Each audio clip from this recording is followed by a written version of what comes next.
never let your ego get too big. You can't walk in the room, you know? So Yeah. there's definitely other practitioners who can do things better than you can.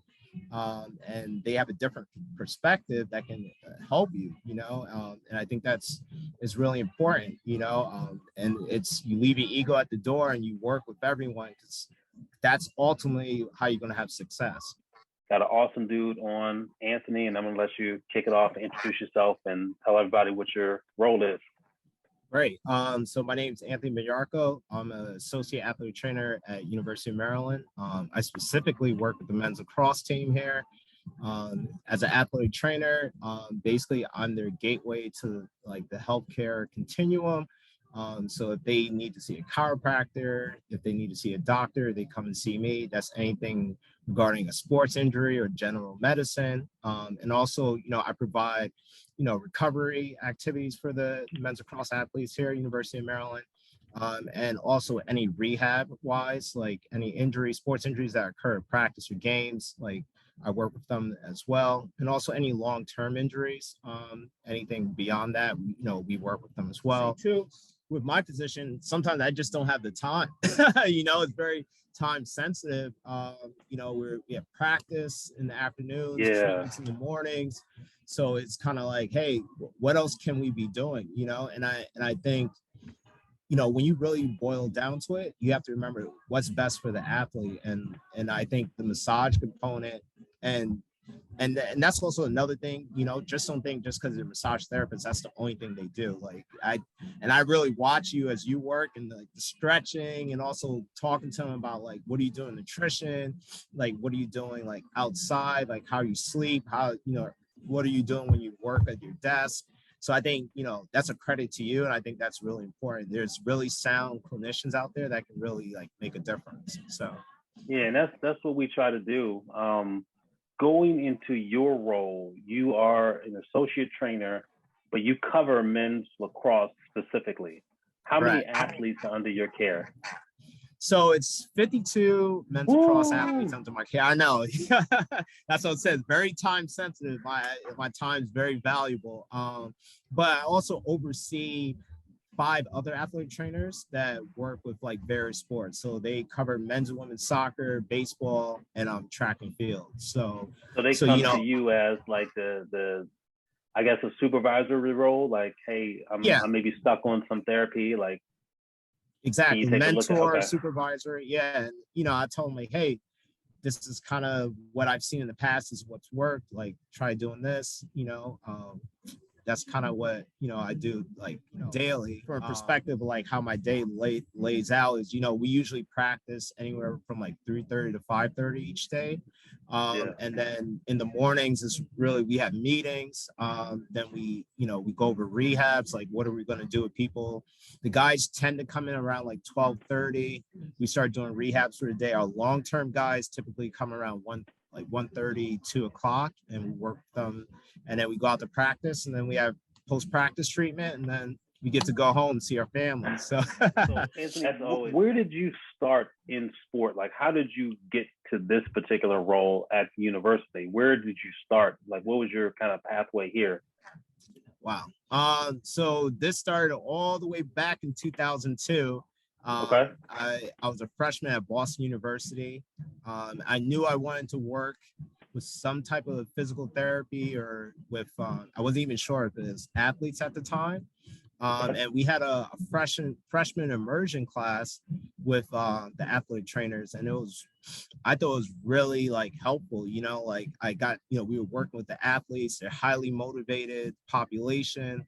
And I kind of fell in love with it there. And then that's how I got into the athletic training program. At that time, it was a bachelor's degree. Right. So I did my undergrad at Boston University. And I think one thing that really stood out to me was just my internship I had at Boston College with their football team. I think that really, like, you know, high performance athletes, you know, sports, that kind of told me like, all right, this is what I want to do. So then undergrad at Boston U, and then from what I understood, at least at the collegiate setting, you have to have the master's, right, in athletic training in order to even be considered for a role, right? No, I think that's more recent, but at my Okay. time, it was just like you got your bachelor's degree, and then like you pass your certification exam, and then you were licensed in the state to practice, and then you could Okay. begin practicing. So, and then most people got their master's degree just as advanced. So I kind of did it like the old school way, even though I'm not old. So basically, after I graduated from Boston University, I had an internship with the New York Giants Oh, nice. with football. So I worked with them for about a year. And then, that's why my kind of story is really about mentorship. So Ronnie Barnes, who's the vice president of sports medicine for the Giants, he heard of a job at University of Albany that was open, working with their football team, and he said this would be a good spot for you. And he kind of negotiated everything. He talked to the AD there, and I got the job. So it was pretty amazing. So through your networking and your connections, you were able to Oh yeah, get introduced. 100%. That's awesome. Yeah. So I worked at University of Albany for 10 years. And while I was there, I got my master's degree um, at Cal University. So Okay. basically, I got my master's degree in exercise science with a concentration in rehabilitative science. So I think Okay. that kind of changed me as well. That was another tipping point for me where I really dove into like the rehab, the prehab, stretching, like what's overworking, what's underworking. So like, that was really like a changing point for me to getting my CES. And that kind of, started getting the ball rolling. Cause then I went and did my Graston. I did, SFMA, other things like that. So Yeah. Okay. Okay. just working, at University of Albany, I was there for 10 years. I got to kind of like hone my skills as well. And I think that's, a lot of people don't realize like when you work for like, a couple years, you get to figure out like, hey, this works and this doesn't What work. works? What's in the Yeah, books, so and that's then what actually works. correct. So that's definitely important. Do you have any advice that you would give any young professionals, anybody with an ambition to kind of get into athletic training, anyone who wants to work at the collegiate level or professional level? Yeah, I definitely think the internship route is huge because like that's how you form those like small bonds and like find like a mentor and be like, hey, like I want to be where you're at, like what do I need to do to get there? And I think that's been really beneficial for me and just people who work underneath me. I try to do that as well. Like, hey, like, these are things you should do. I think that was really important. And also just figuring out like what kind of athletic trainer, physical therapist, massage therapist you want to be. You know what I mean? Like one of my professors once told me, like, are you going to be a family man who's an athletic trainer or an athletic trainer who's a family man? So you got to kind of figure that out because the intensity you need to make it to the pros and like it has to it's a balance. You got to kind of figure that out. So I think that's also important as well. So Yeah, and I'm still trying to sort that out. yeah, I with hear the you. little one at You home, all trying to trying to figure figure out. it out, man. Yeah. So just in terms of massage therapy, I have to bring it back to our role here, or my role. Sure. How do you feel like that's benefited your team with using this modality or this service in terms of the performance and recovery and wellness in general with athletes? Yeah. Well, I think for us, it's really a lot with like recovery. I think, we do our massages later in the week where I know some teams are like earlier in the week, but our focus is more on recovery. Also, there is the science of like how your body feels is as well as that's the improvement. Like with touch. I think that's really important as well. I think they get Yeah. that sense, the pressure.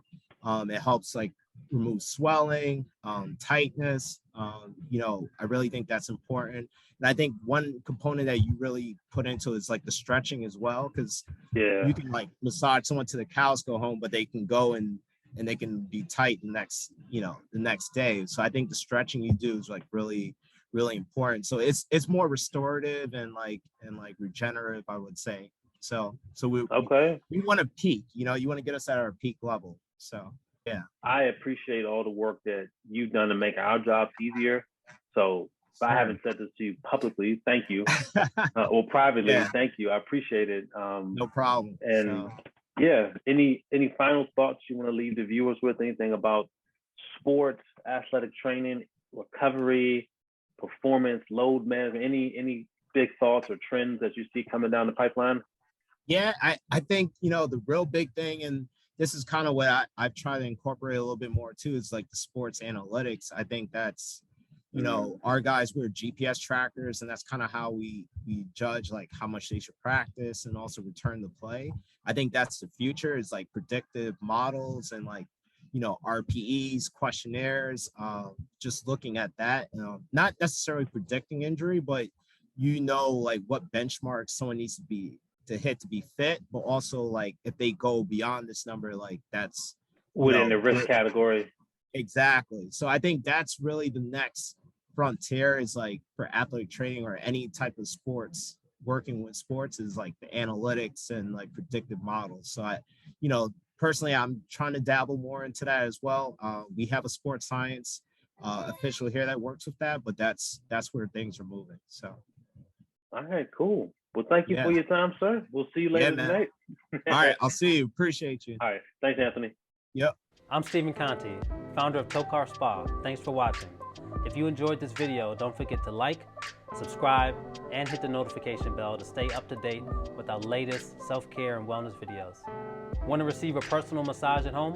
Learn about our couples massage lesson video series in the link above.